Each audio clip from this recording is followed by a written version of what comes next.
Segerea Neti Event 2025 Season 4. Nguvu ya neno. Jana tulikuwa na somo zuri sana.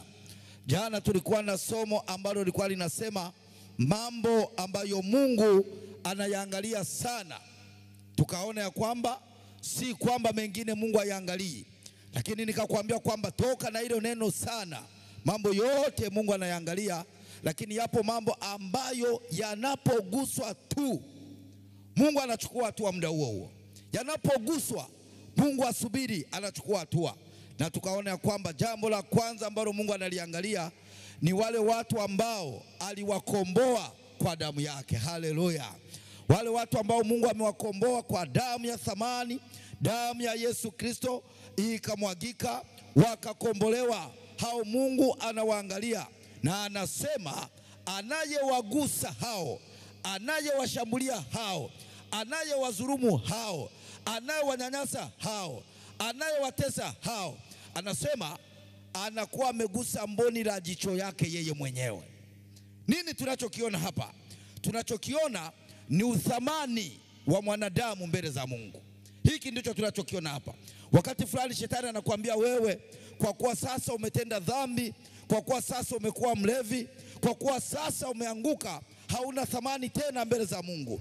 Lakini nataka nikwambia kwamba damu ya Yesu Kristo iliyomwagika pale msalabani inakupa thamani yako mbele za Mungu. Haleluya. Kwa hiyo unapokubali kafara ya Kristo msalabani, wewe unakuwa sehemu ya ulinzi wa Mungu. Lakini jambo la pili tuliloliona ambalo Mungu analiangalia sana ni ndoa. Ndoa Mungu anaiangalia sana. Ndoa inapovurugwa, ndoa inapoharibika, Mungu anachukua hatua muda huo huo, wala asubiri kusema ngoja nianze kuona nini kitatokea. Ndoa inapoingia mgogoro, Mungu anachukua hatua muda huo huo. Na tukaona ya kwamba yeyote ambaye anakuwa chanzo cha kuharibu ndoa, hawe ni mwenye ndoa mwenyewe, mama au baba, lakini mmoja akaondoka anasema ndoa yangu isingeliharibika kama sio mke wangu kushindwa kufanya hili, hilo neno litakutesa katika maisha yako. Lakini huenda ni mama mkwe, huenda ni wifi, huenda ni jirani, huenda ni kiongozi wa kiroho. Lakini wale wanandoa walipovurugwa, walipoachana, mmoja akaenda analalamika anasema ndoa yangu isingevunjika kama sio mtu fulani. Maana neno linasema kama kuna jambo Mungu analichukia, Mungu anachukia kuachana. Na neno kuachana haina maana ya watu kutengana, huyu akaenda Mliba, huyu akaenda na Njirinji. Neno kuachana ni watu ambao Biblia inasema hawa si wawili tena. Hata wanapokuwa kwenye ndoa wakawa na mipango tofauti. Mama ana mipango yake, baba ana mipango yake. Mama anacheza vikoba, baba hajui. Baba ana akaunti, mama hajui. Hawa watu wameisha achana. Na mnaweza mkaona mnafanya maombi lakini hakuna majibu. Ni kwa sababu Mungu anaangalia mlivyoachana, na hivyo Mungu anachukia sana wanadamu kuachana. Lakini jambo la tatu ambalo tuliliona kwamba Mungu anaangalia sana ibada. Ibada Mungu anaangalia sana. Kama kuna jambo Mungu analiangalia sana ni ibada. Na shetani kama kuna jambo anafanya kila siku ni kuharibu ibada na kuanzisha ibada bandia. Na Biblia inatuambia jana ya kwamba Mungu anawatafuta waabuduo halisi. Waabuduo halisi watamwabudu Mungu katika roho na kweli. Na tukaona ya kwamba kuna wakati unaweza ukawa unaabudu katika roho. Ni ibada gani hiyo ya roho? Ni kutenda matendo yale mema. Unaweza ukawa unasaidia watu, unasaidia yatima, wewe ni mpole, wewe ni mkarimu. Vyote vilivyoandikwa Galatia 5:22 pale. Hiyo yote ni ibada, lakini mbele za Mungu inakuwa ni ibada haijakamilika. Ili ibada ikamilike, lazima utenda hayo matendo mema, lakini pia uabudu sawasawa na jinsi ambavyo neno la Mungu linasema. Maana neno la Mungu ndiyo kweli. Bwana Yesu asifiwe sana. Leo tena tunalo somo lingine ambalo nimelipa kichwa kinachosema kanuni 8 za kukuwezesha kufanikiwa. Kanuni 8 zitakazo kuwezesha kufanikiwa. Wakati fulani shetani amewaaminisha watu ili wachukie neno mafanikio, kwa sababu amelifasiri vibaya kwenye akili za wanadamu. Amelifasiri vibaya hata kwa viongozi wetu wa kiroho, maana amewaaminisha watu ya kwamba unaposema kufanikiwa lazima uwe unamiliki aseti kubwa za mali, lazima uwe unamiliki magari, lazima uwe unamiliki makampuni. Na hivyo hao wenye vitu hivyo ndivyo huwa tunawaona kwamba hawa wamefanikiwa. Na hivyo wale ambao hawajapata hivyo uishi katika maisha ya unyonge kwamba wao hawajafanikiwa. Matokeo yake ufanya jitihada kubwa kupambana ili wawafikie wale walio na magari, walio na majumba, walio na makampuni, kwamba hao ndio wamefanikiwa. Katika kupambana ili wawafikie, ufikia hatua wengine utoa watoto wao kama kafara ili waweze kufikia mafanikio ya wale wenye magari. Wengine huamua kuwaua wazazi wao, wengine huamua hata kuchukua viungo vya warubino, lakini ukiwauliza lengo ni kwamba wamewatazama wale wenye magari, wenye makampuni, wenye kumiliki mabilioni kwamba hao ndio wamefanikiwa. Lakini hiyo ni tafasiri ambayo shetani ameiweka kwenye mawazo ya wanadamu. Tafsiri kamili ya Mungu juu ya mafanikio, tafsiri kamili ya Mungu kupitia neno lake juu ya mafanikio. Mafanikio ni kufikia malengo ambayo umejiwekea katika maisha yako. Unapofikia lengo lilo uliojiwekea, wewe umefanikiwa katika lengo hilo. Na miongoni mwa watu wanaojua kulitumia neno mafanikio ni wacheza mpira. Wacheza mpira wanajua kulitumia vizuri neno mafanikio. Wanaweka malengo kwamba msimu huu ni lazima tufike hatua fulani. Kinachofuata haijalishi wamefika hatua hiyo kwa kurusha mpira ukaingia kwenye goli, kwa kukanyaga mtu goli likaingia, kwa kubebwa, kwa kufanyaje, hiyo wao sio hoja yao. Hoja ni kusema kwamba tumefanikiwa kwa sababu tumefikia malengo tuliyojiwekea. Haleluya. Hiyo ndio zana kamili ya mafanikio. Lakini pia huwa ninaombea watoto wanaomaliza shule. Hawa watu wanaofanya mitihani darasa la 4, darasa la 7, kidato cha 2, kidato cha 4, kidato cha 6. Lakini utakuta mtu anaingia kwenye maombi, anasema mtumishi, naomba ombee mtoto wangu afaulu mtihani. Ninamwambia kabla hujaomba faulu mtihani, anza kumshukuru Mungu kwa sababu mtoto wako amefanikiwa kufikia hiyo tarehe ya mtihani. Maana ndilo lilikuwa lengo lako tangu mtoto anaenda shuleni, kwamba afike ile tarehe ya mtihani, na kwa sababu amefika, amefanikiwa kufikia lengo lake. Haleluya. Kwa hiyo mafanikio ni kufikia malengo uliyojiwekea, au ni kutoka hatua moja kwenda hatua nyingine. Kitu ambacho rafiki yangu, hata wewe yako malengo uliyojiwekea, ulipoyafikia tayari wewe umefanikiwa. Haleluya. Wako ambao wameweka malengo ya kusoma Biblia kuimaliza kwa mwaka mzima, anapofika tarehe 30, tarehe 31 mwezi wa 12, akafika Ufunuo sura 22, huyo mtu ukikutana naye tarehe 1 atakwambia nimefanikiwa kwa sababu nimeweka lengo na nikatimiza. Haleluya. Kuna mtu amejiwekea malengo ya kwamba mimi kifikisha miaka 30 nitaoa. Anapooa, ukikutana naye baada ya mwaka mmoja mbele, atakwambia nimefanikiwa kwa sababu lengo nililoweka nimelitimiza. Hivyo mafanikio ni maisha ya kila mwanadamu. Mafanikio ni maisha ya kila mwanadamu aliye katika nchi, aliye katika mahali popote, ana mafanikio ambayo ameyafikia. Ile fasiri ya shetani isikudanganye. Ile fasiri ya shetani kwamba mafanikio ni magari, ni mabilioni kwenye akaunti, ni makampuni, yasikudanganye, kwa sababu Huyu aliye nayo magari naye aliweka malengo yake akafikia hapo. Haikukatishi tamaa kwamba usiwe na malengo yako, hata kama ni madogo, lakini unapoyafikia sema nimefanikiwa. Haleluya. Kwa hiyo angalia Mungu anavyozungumzia mafanikio. Angalia Mungu anavyozungumzia mafanikio katika kitabu cha waraka wa 3 wa Yohana sura ya 1 na ule mstari wa 2. Angalia Mungu anavyozungumzia mafanikio. Waraka wa 3 wa Yohana sura ya 1 mstari wa 2. Biblia inasemaje? Neno la Bwana linasema. Linasemaje? Mpenzi. Mpenzi, sikiliza, sikiliza msomaji. Neno mpenzi lina namna ya kutamkwa. Angalia Mungu anavyotamka neno mpenzi. Haiwezekani ukatamka neno mpenzi ukatamka mpenzi. No. Mungu neno mpenzi linatamkwa katika hali ya kujali. Mungu anakujali. Ndio maana anakuita anasema mpenzi. Ile hali ya kujali, ile hali ya kuona kwamba mwanadamu ni wa thamani, anasema mpenzi. Mpenzi, ndiyo, naomba ufanikiwe katika mambo yote. Naomba ufanikiwe katika magari, ndivyo Biblia inasema. Biblia inasema naomba ufanikiwe katika makampuni, mambo yote. Ufanikiwe katika mambo yote.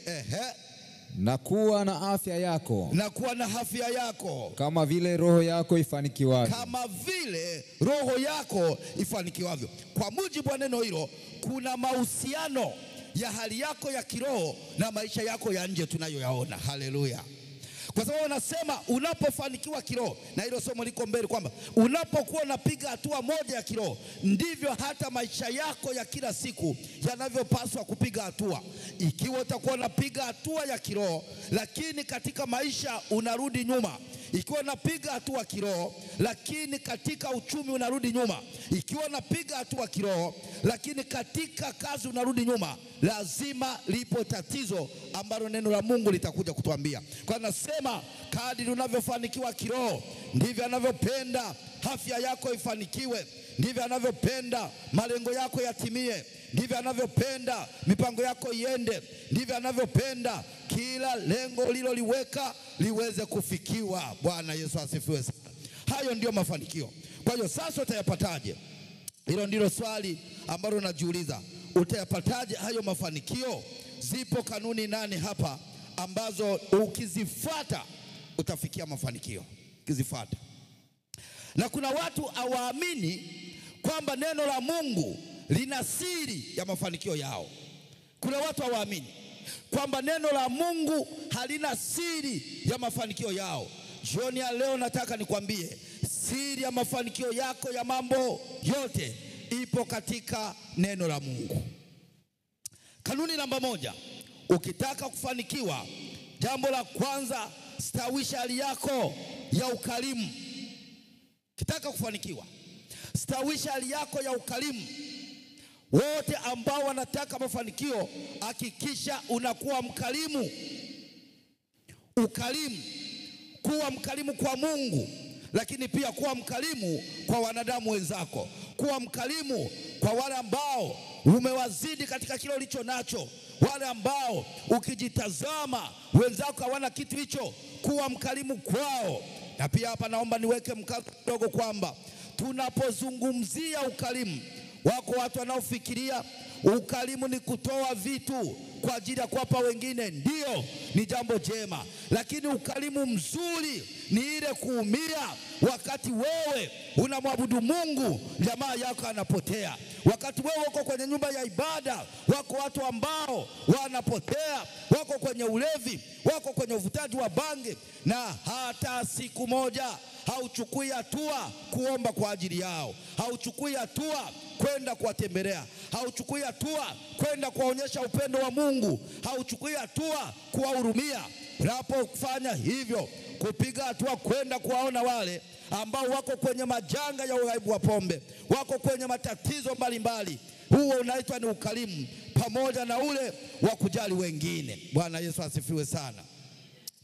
Siku moja nilienda hospitalini kwenda kuombea mgonjwa pale Indumandali wiki iliyopita. Mimi nilienda kuombea mgonjwa mmoja tu ambao nilikuwa nimeitiwa. Lakini wale wagonjwa waliposikia ninaomba Waliposikia ninaomba kwa huyo mgonjwa, kila mtu akasema, mtumishi, naomba na mimi uje kwangu. Mtumishi, naomba na mimi uje kwangu. Badala ya risali moja, nikawa mkarimu kwa kuwaombea wale wagonjwa. Penzi mtazamaji wangu, hebu na wewe tenga muda siku moja, nenda kaombea wagonjwa hospitalini. Nenda katika vijiwe vya Bange kawaombee, maana wapo kule kwa kutaka, ni kwa sababu tu hawajajua neema ya Mungu ilivyokuwa kwa ajili yao. Wewe umepata hiyo neema, sambaza upendo kwa watu wengine. Haleluya. Ukarimu unaleta mafanikio. Katika kitabu cha Matendo ya Mitume sura ya 20 mstari wa 35, Biblia inasemaje msomaji? Matendo ya Mitume sura ya 20 mstari wa 35. Neno la Mungu linasemaje? Katika mambo yote nimewaonyesha ya kuwa, katika mambo yote nimewaonyesha ya kuwa, kwa kushika kazi hivi imewapasa kuwasaidia wanyonge.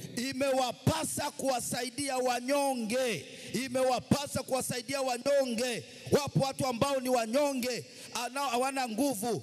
Imekupasa wewe uliye na nguvu kuwasaidia wanyonge. Na kuyakumbuka maneno ya Bwana Yesu yaliyosemaje? Jinsi alivyosema mwenyewe kwamba ni heri kutoa kuliko kupokea. Ni heri kutoa kuliko kupokea. Wapendwa, shetani kama kuna kitu anacheza nacho ni ukarimu. Mwanadamu amejengwa juu ya kupokea, lakini sio kutoa. Kila kukicha mwanadamu anataka apokee, anahangaika kwa waombaji ili wamuombee apokee, anaenda huku na kule, anakwenda kwa waganga ili apokee. Lakini neno la Bwana linasema ni heri kutoa kuliko kupokea. Maana unapotoa jua unapokea. Hakuna mtu ambaye anatoa alafu asipokee. Kwa hiyo ukarimu unaleta mafanikio. Haleluya. Katika Biblia neno la Mungu linasema katika kitabu cha Luka sura ile ya 10 mstari wa 7. Luka sura ya 10 mstari wa 7, Biblia inasemaje? Neno la Bwana linasemaje? Katika mstari ule wa 7. Ndiyo. Anasema hivi, basi kaeni katika nyumba hiyo hiyo, ndiyo, mkila na kunywa vya kwao, ndiyo, maana mtendakazi amestahili kupewa ujira wake. Ndiyo. Msihamehame, ndiyo, kutoka nyumba hii kwenda nyumba hii. Asante sana. Mungu anaagiza ya kwamba tupokee watu. Watu wanapokuja kwako wakarimu. Kukumbushe kisa cha Ibrahimu. Ibrahimu alikaa muda mrefu bila kupata mtoto, na lilikuwa ni hitaji lake kubwa. Kama ni kuomba aliomba sana, kama ni kufunga alifunga sana, lakini alipowakarimu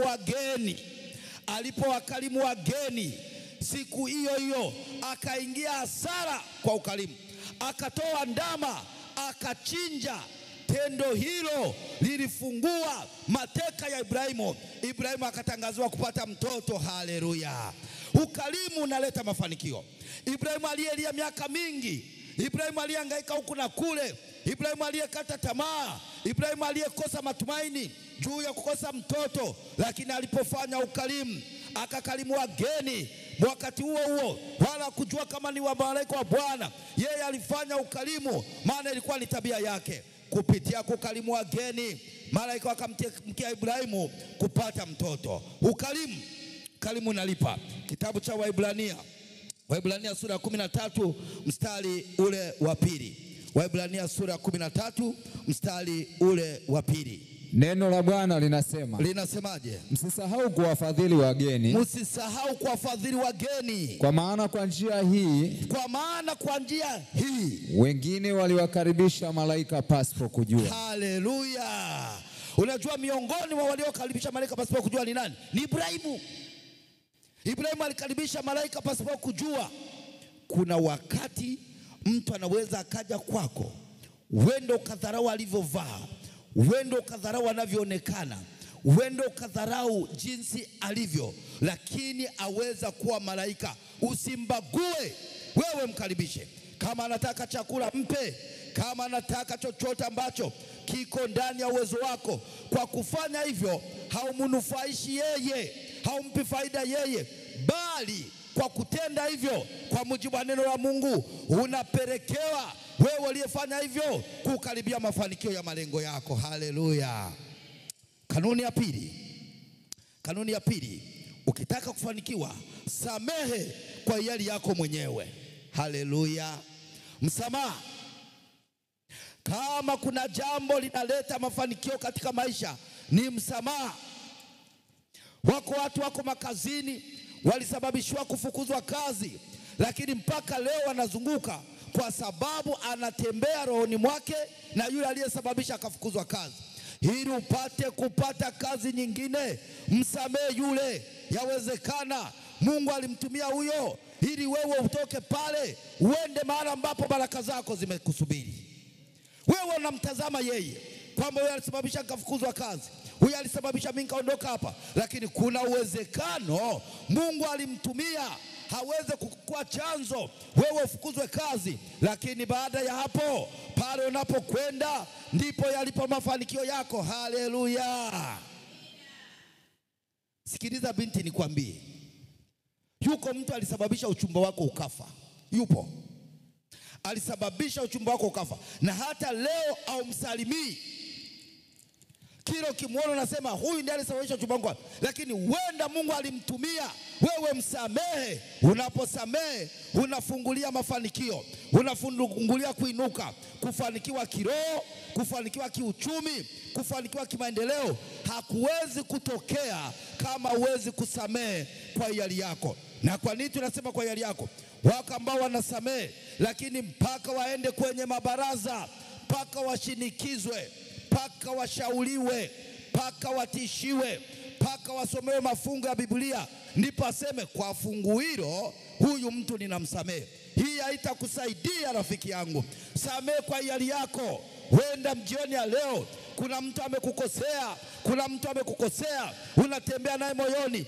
Siri ni hii, huyo uliyemweka rohoni amezuia mafanikio yako. Utaomba sana, utahangaika kwa waombaji, utatoa sadaka nyingi, lakini kama huwezi kusamehe, hauwezi kufikia malengo yako. Kwa nini? Malengo yoyote ili yafikiwe yatahitaji moyo uliochangamka. Malengo yoyote ili yafikiwe yatahitaji moyo na roho iliyochangamka. Unapotembea na kinyongo moyoni, unapotembea na mtu rohoni, unapotembea na kosa la mtu aliyokosea, matokeo yako unatembea na roho iliyojikunja, unatembea na roho iliyokunjamana. Hauwezi kufanya kitu kikaenda, hauwezi kuwa na mipango inayoonekana, hauwezi kuwa na malengo ambayo umejiwekea na ukayafikia. Msamaha. Wapendwa, kama kuna jambo linaleta mafanikio, samehe. Hata kama mtu alifanya ukashushwa, lakini jioni ya leo kwa ajili ya faida yako mwenyewe, msamehe. Samehe kwa hiari yako. Ndiyo, msamaha ni mzuri sana. Katika kitabu cha Waefeso sura ya 4 mstari wa 32. Waefeso sura ya 4 mstari wa 32. Neno la Bwana linasema. Linasemaje? Tena iweni wafadhili ninyi kwa ninyi. Tena iweni wafadhili ninyi kwa ninyi. Unajua, ngoja, maana ya neno mfadhili. Mfadhili ni tofauti na mdhamini. Mfadhili ni yule anayetoa pasipo kuhitaji malipo. Mfadhili ni yule ambaye anaweza kumsaidia mtu pasipo kuangalia atapata nini. Mfadhili ni yule ambaye anapotoa kitu aanzi kuandika gharama, yeye anatoa. Lakini mdhamini anapofanya kitu anahitaji malipo, anapofanya kitu anategemea faida. Lakini neno la Mungu linasema iweni wafadhili ninyi kwa ninyi. Maana yake wanadamu kwa wanadamu. Iweni wafadhili ninyi kwa ninyi. Iweni wafadhili kabila kwa kabila. Iweni wafadhili kanisa kwa kanisa. Iweni wafadhili jamii kwa jamii. Iweni wafadhili ninyi kwa ninyi. Haleluya. Wenye huruma, mkasameheane kama Mungu katika Kristo alivyowasamehe ninyi. Haleluya. Sikiliza, kama kuna kosa unafanya, unapoingia kwenye maombi ukaanza kusoma sala ya Bwana na ukasema, Baba, utusamee makosa yetu kama nasi tunavyowasamea waliotukosea. Na unajua kuna mtu alikukosea na hujamsamee, wala usipoteze muda kusali hiyo sala, maana haitafanya kazi. Mungu hawezi kukusamee kama wewe huwezi kusamee.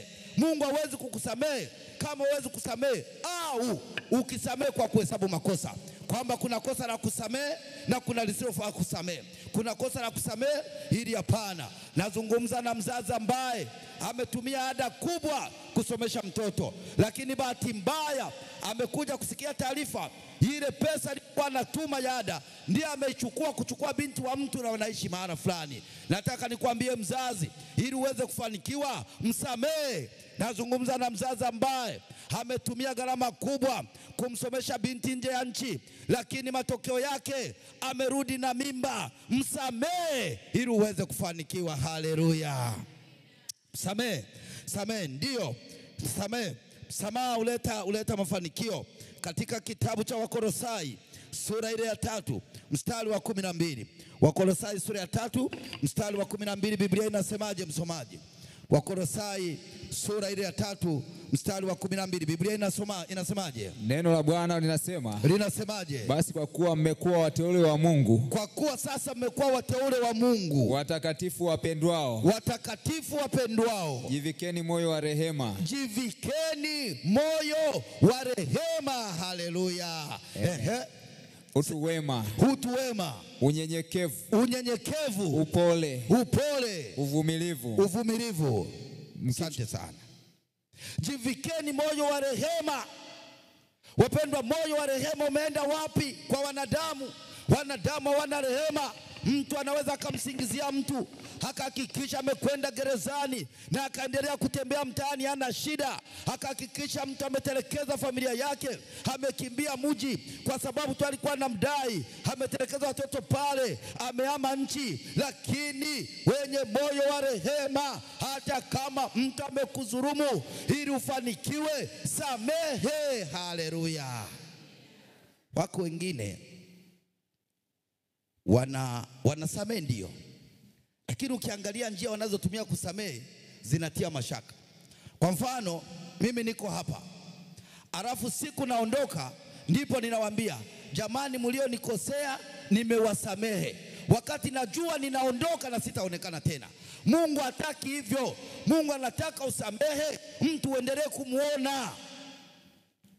Halo? Yaani Yesu aliposamehe watu, ni wakati ule anachapa viboko, ni wakati ule wananyanyasa, ni wakati ule yuko uchi mbele ya mama yake, ndipo anatangaza ya kwamba Baba, wasamehe hawa, maana hawajui walitendalo. Lakini mambo ya kuweka jambo rohoni, ukasubiri lipoe, ukasubiri siku zipite, unatembea nalo, halafu likisha poa ndio waseme lakini nilisamehe. Hapana. Ninasema na mtu ambaye ametendewa ubaya leo kwa ajili ya mafanikio yako, nenda kamsamehe huyo mtu. Bwana Yesu asifiwe sana. Hiyo ni kanuni namba 2 ya kufanikiwa. Kanuni namba 3 ili uweze kufanikiwa.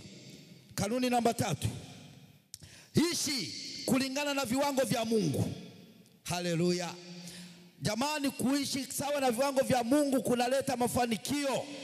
Kuna watu wanafikiri kuishi sawa na viwango vya Mungu ni ili uende mbinguni.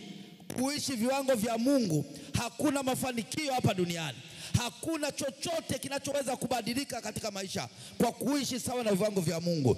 Unapoishi sawa na viwango vya Mungu, unapoishi sawa na Mungu anavyotaka, ukala jinsi Mungu anavyoelekeza, ukavaa vile Mungu anavyoelekeza, ukanena vile Mungu anavyoelekeza, ukaabudu vile Mungu anavyoelekeza, yaani ukaishi sawa na viwango vya Mungu, unatengeneza mafanikio. Haleluya. Ngoja nikwambie, watu hupenda kujifunza habari ya Ayubu. Na hata wanapoona mtu amejaribiwa, ameingia kwenye shida, wanasema vumilia. Ayubu alivumilia lakini alishinda. Lakini rafiki yangu, nataka nikwambie, majaribu aliyoyapata Ayubu, kama asingekuwa anatembea kwa viwango vya Mungu, Ayubu asingeliweza kuvuka. Kilichomsaidia Ayubu avuke, hata Biblia inasema vile alivyovipoteza Bwana akampa vizuri zaidi, kwa sababu alikuwa anatembea sawa sawa na viwango vya Mungu. Haleluya! Unapotembea sawa na viwango vya Mungu, unatengeneza mafanikio katika maisha yako. Ishi sawa sawa na viwango vya Mungu. Viwango vya Mungu vina faida kiroho na kimwili pia. Kuishi sawa na viwango vya Mungu kuna faida mara mbili, kiroho na kimwili.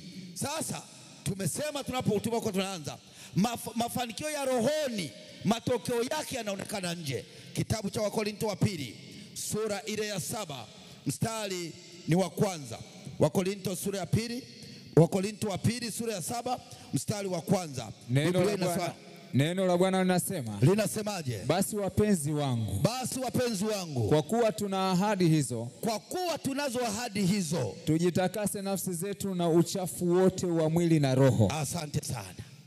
Tujitakase nafsi zetu na uchafu wote wa mwili na roho. Kwa hiyo wapendwa, unapokuwa umetakaswa kwa damu ya Kristo, ukaishi sawa na viwango vya Mungu kwa kuzitia amri zake, kwa kujua ibada yake, kwa kujua Mungu anataka ufanye nini, unatakasika ndani na nje, na hapo unatengeneza mafanikio. Maana kinachozuia mafanikio yako ni yale maisha unayoyaishi. Kama wewe ni mwizi, utaishi kwa kujificha, huwezi kufanya vitu hadharani. Kama wewe ni mla rushwa, utaishi kwa kujificha, maana tunachokifanya unaogopa watu wasije wakajua wakakukamata. Kama wewe ni mbakaji, utaishi maisha ya hofu. Lakini ikiwa umejitakasa kwa kafara ya Kristo ambayo tumejifunza habari zake jana, wewe unatembea katika nuru, na katika kutembea katika nuru utaona fursa ya kubadili maisha yako. Utaona fursa ya kufikia yale malengo uliojiwekea. Haijalishi ni makubwa kiasi gani. Wako ambao wameweka malengo kwamba kumaliza mwaka huu wafanye jambo fulani. Nataka nikwambie rafiki yangu, hautalifanya kama bado hujaishi sawa sawa na Mungu anavyotaka. Utakapobadilika, ukaishi sawa na Mungu anavyotaka, ukaishi sawa na neno la Mungu, ukatembea sawa na neno la Mungu, ukafanya ibada sawa na Mungu anavyotaka, ukashika amri zake kama anavyotaka, mafanikio sio kitu cha kuhangaikia. Kwa Bwana Yesu asifiwe sana. Na hapa ndipo shetani anapocheza na akili za watu. Hapa ndipo shetani anapocheza na akili za watu kwa kuambia hamwezi kufanikiwa kupitia katika neno la Mungu. Siku moja kikisa, wakati nataka kukitoa, nilimpigia simu mwenyewe akasema kitoe. Nilikuwa Arusha kwenye huduma za maombi, nilienda kuombea mtu, na baada ya hapo nikaenda kufanya juma la maombi katika kanisa la Arusha International Church. Sasa ile hoteli waliokuwa wamenifikishia, nikakuta kuna kitabu kama ilivyo kawaida. Kwa kile kitabu nikawa nakisoma, lakini kimeandikwa na yule mwenye hoteli. Ameandika kuanzia alivyoanza darasa la kwanza, lakini kila hatua aliyokuwa anapiga ina fungu la Biblia. Alivyoanza darasa la kwanza, alivyotoka kwa wazazi wake walivyokuwa wafugaji, lakini akatoroka kwenda shuleni yeye mwenyewe, ametumia fungu la Biblia. Alivyomaliza darasa la 7, ametumia fungu la Biblia.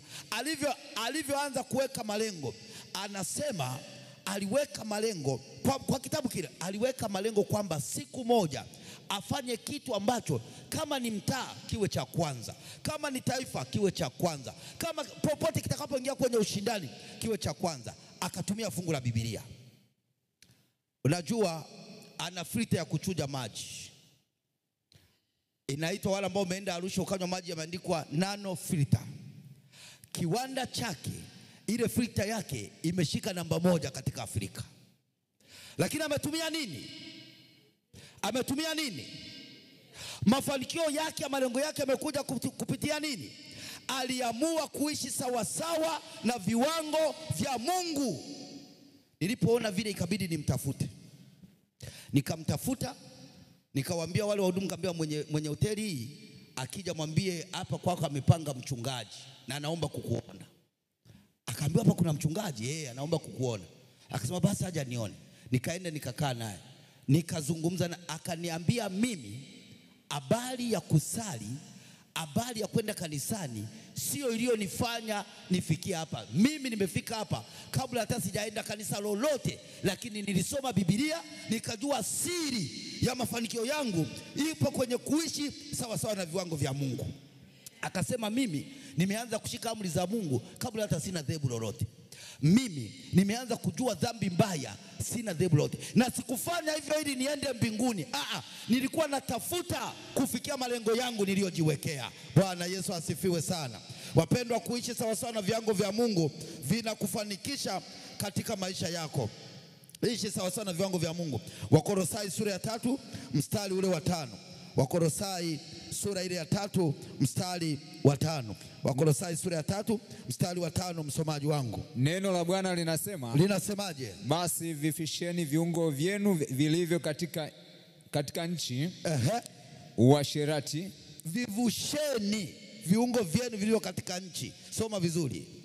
Basi vifisheni viungo vyenu vilivyo katika nchi. Vifishe, viokoe, vifishe viungo vyenu vilivyo katika nchi, sio vilivyo mbinguni. Hivi viungo vilivyo katika nchi vifisheni, viondoeni katika uovu, viondoeni katika uasherati, viondoeni katika dhuluma, viondoeni katika chuki, viondoeni katika kutenda mabaya. Ndicho Biblia inasema.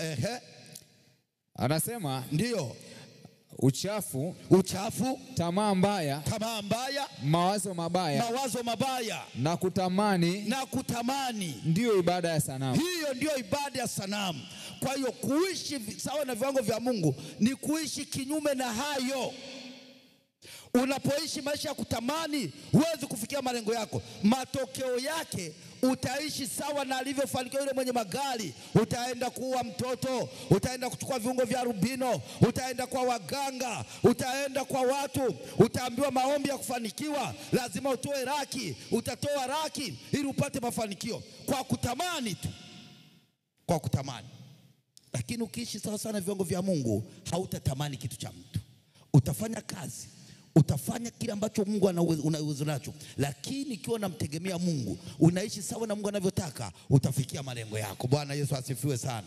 Tukimbie, muda wetu ni mdogo. Lakini kanuni namba 4, onyesha upendo usio na unafiki. Onyesha upendo usio na unafiki ndani yake.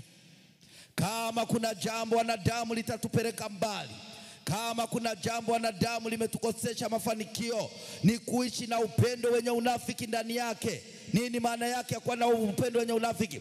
Ni kumpenda mtu kwa sababu una faida naye. Kama una faida naye, haumpendi. Toa upendo sio kuwa na unafiki ndani yake. Kama unataka mafanikio, penda watu, lakini zaidi mpende Mungu. Haleluya.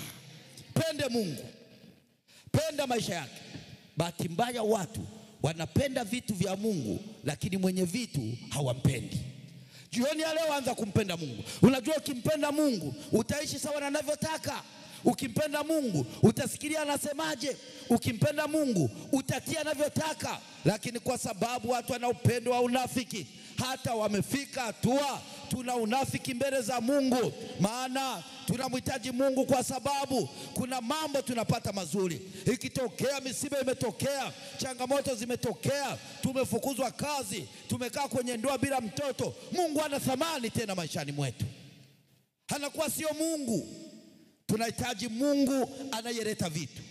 Tunahitaji Mungu anayefanikisha mara moja. Tunahitaji Mungu anayejibu wakati huo. Ikitokea ombi likachelewa, ikitokea kachelewa kujibiwa, huyo sio Mungu tena. Na shetani ametengeneza Mungu anayefanikisha mambo wakati huo. Amemtengeneza Mungu ambaye tu ukisema pokea, pale pale unapokea. Hata kama hujafanya kazi, mtu anakuambia pokea ajira, pokea mali, pokea milioni, wakati umekaa ndani, alafu milioni inakuja. Huyo ni Mungu bandia. Mpende Mungu hata pale unapoomba ajajibu unavyotaka wewe, lakini yeye ni Mungu. Mpende. Haleluya. Ndio maana nasema penda bila unafiki. Ndio maana Mungu alitupenda sisi wenyewe. Katika kitabu cha Yohana sura ya 3 mstari wa 16 Biblia inasema, kwa maana jinsi hii Mungu aliupenda ulimwengu hata kamtoa mwanawe wa pekee, ili kila mwaminie asipotee, bali hawe na uzima wa milele kila mwaminie. Mungu alipenda bila unafiki ndani yake, maana angekuwa na unafiki angebagua ya kwamba dhehebu fulani wakimwamini wasipotee, kwamba Wayahudi wasipotee, lakini anasema kila aminie, kila aminie. Hata jioni ya leo, ikiwa utaamini hautapotea tena. Ikiwa utaamini, haijalishi mpaka saa 11 ulikuwa unafanya nini, haijalishi leo asubuhi umefanya jambo gani, lakini ikiwa utaamini jioni ya leo, kwa upendo wa Mungu huu wa kumtoa mwana wake wa pekee, kila aminie asipotee, bali awe na uzima wa milele. Huo ni upendo usiokuwa na unafiki ndani yake, upendo ambao utegemei kupata kitu, upendo ambao utegemei kupata faida. Unampenda kwa sababu ni tabia yako. Na nikwambie msikilizaji wangu, kupenda ni tabia ya Mungu. Unapokuwa na upendo usiokuwa na unafiki, ni tangazo ya kwamba tabia ya Mungu ipo ndani yako. Tabia ya Mungu ipo ndani yako. Ndiyo. Lakini kanuni namba 5, muogope Mungu kwa njia inayofaa. Kuna watu wanamuogopa Mungu kwa sababu wanaogopa wataungua moto. Yaani mtu anamuogopa Mungu kwa sababu anajua asipomuogopa Mungu siku ya kiyama ataungua moto. Muogope Mungu kwa sababu yeye anastahili kuogopwa. Haleluya! Yeye ni mfalme, yeye ni mwenye mamlaka, yeye ni mwokozi, yeye ni muumbaji. Tunamuogopa kwa sababu ya hayo. Hatumuogopi kwa sababu tutaungua, hatumuogopi kwa sababu hana utisho. Tunamuogopa kwa sababu anastahili kuogofya. Haleluya! Muogope Mungu kwa njia inayofaa. Usimwogope Mungu kwa sababu watu wanakuona. Usimwogope Mungu kwa sababu unaogopa kuchomwa moto. Katika kitabu cha Mithali sura ile ya 9 mstari wa 10, Mithali sura ya 9 mstari ule wa 10, Biblia inasemaje msomaji? Neno la Bwana linasemaje? Kumcha Bwana ni mwanzo wa hekima. Kumcha Bwana ni chanzo cha hekima. Na kumjua mtakatifu ni ufahamu. Haleluya! Muogope Mungu kwa njia inayofaa. Usimwogope Mungu kwa vitisho.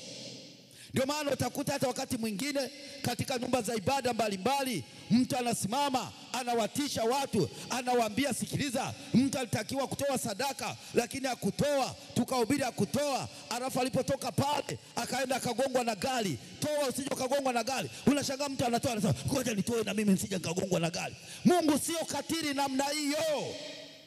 Mungu sio katili kiasi hicho. Wala Mungu hapendi mtu anayemwogopa kwa woga namna hiyo, kwa kutishwa, kwa kusomea mafungu ya kutishwa. Muogope Mungu kwa sababu yeye ni muumbaji wako, yeye ni mwokozi wako, yeye ni mfalme wako, yeye ni mwokozi wa ulimwengu. Haleluya! Muogope Mungu kwa njia inayofaa. Usimwogope Mungu kwa sababu umetishwa, kwa sababu ana moto, kwa sababu ana mbingu. Hapana. Kanuni namba 6, usilipize kisasi. Usilipize kisasi. Usije ukalipiza kisasi. Warumi 12 mstari wa 17 mpaka 19 tunapofikia mwisho. Warumi 12 mstari wa 17 mpaka wa 19, Biblia inasemaje? Neno la Bwana linasemaje? Msimlipe mtu uovu, msimlipe mtu uovu, msinie aliyo makuu, msinie aliyo makuu. Msiwe watu wa kujivunia akili, msiwe watu wa kujivunia akili. Angalieni yaliyo mema machoni pa watu wote. Mpaka 19. Kama yamkini kwa upande wenu, mkae katika amani na watu wote. Bwana Yesu asifiwe sana. Mkae katika amani na watu wote. Jioni ya leo, ikiwa natamani kufikia malengo yale uliyojiwekea, yawezekano uliweka ya miaka 5, yawezekano umeweka ya mwaka huu, na tunakaribia mwisho hujafikia, rudi katika kanuni za Mungu. Rudi katika hizo kanuni zilizoandikwa katika neno la nguvu, upate kufikia malengo. Kama ni kusudi lako, unasema kiukweli kuna malengo nilijiwekea na yameshindikana kutimia, lakini naomba Mungu sasa nitembee kwenye hizo kanuni na malengo yangu yatimie. Simama tunapokwenda kuomba. Kule kituoni mahali mlipo, kule Mfenesini mwaweza kusimama, kule Katoma, kule Mikangaula, kule Arusha mwaweza kusimama. pale Arusha Mianzini mwaweza kusimama, pale Mikongeni mwaweza kusimama, pale Amani Kitunda. Asante kwa kujikusanya jioni ya leo, mwaweza kusimama hapa kituoni, mwaweza kusimama pia. Unasema ninatamani nifikie malengo, nimeweka malengo lakini hayatimii. Shida sio Mungu, shida ni kushindwa kujua kanuni. Ukizijua kanuni za Mungu alizoziweka kwa ajili yako, malengo haya yanatimia maishani mwako. Tuombe. Baba yetu na Mungu wetu mwema wa mbinguni, asante kwa sababu wewe ni Mungu wetu. Asante kwa sababu ya ahadi zako ambazo umesema hautafanya neno lolote bila kuwafunulia watu wako siri. Umetufunulia siri za mafanikio. Shetani ambaye ni adui yako lakini pia ni adui ya watoto wako, ametuaminisha wanadamu ya kwamba wewe hauna ajenda ya mafanikio, na hivyo mafanikio ni magari, ni utajiri, ni mabilioni. Lakini kumbe Bwana umefunua neno lako jioni ya leo kwamba malengo ukiyafikia uliyojiwekea ni mafanikio. Wako watu wako jioni ya leo mahali mbalimbali wameweka malengo, lakini kila wakijaribu kuyafikia wameshindwa. Kila wakijaribu kufikia malengo wameshindwa. Baba, jioni ya leo watu wamesimama kwa imani, ikiwa ni ishara ya kwamba wanakuhitaji Kristo, wanakuhitaji Mungu wangu, wanahitaji uguse maisha yao, wanahitaji uguse mipango yao, wanahitaji uguse malengo yao. Kila lengo lililowekwa na mtoto wako jioni ya leo anapokukimbilia, Bwana ninaomba ukamtimizie. Wako watu ambao waliweka malengo ya kwamba mwaka huu hautaisha mpaka wao wamekurudia. Wende wamekuwa walevi, wamekuwa wazinzi, na wamekuja hapa kwenye vituo, wanahitaji kukurudia. Ikiwa ni lengo lako ya kwamba nataka hii ndio zamu ya kumrudia Mungu, hii ndio zamu ya kumrudia Mungu, hata kama umetanga mbali, nasema hii ndio zamu ya kumrudia Mungu. Tutakuwa na ubatizo Jumamosi. Nyosha mkono wako pale ulipo. Nyosha mkono wako. Nyosha mkono wako. Nyosha mkono wako, nyosha mkono, nyosha mkono. Nyosha mkono ya kwamba mimi naweka lengo, lazima nifanye mahusiano na Yesu upya. Hata kama uliwahi kufanya ghafla ukaanguka, wewe sema nataka nifikie tena malengo haya. Hii ndio zamu ya kumrudia Yesu. Nyosha mkono wako, nyosha mkono. Baba, asante kwa ajili ya watoto wako. Wapeleke salama, walinde na kuwatunza. Kesho tulete tena katika jina la Yesu. Kila anayeamini aseme amen.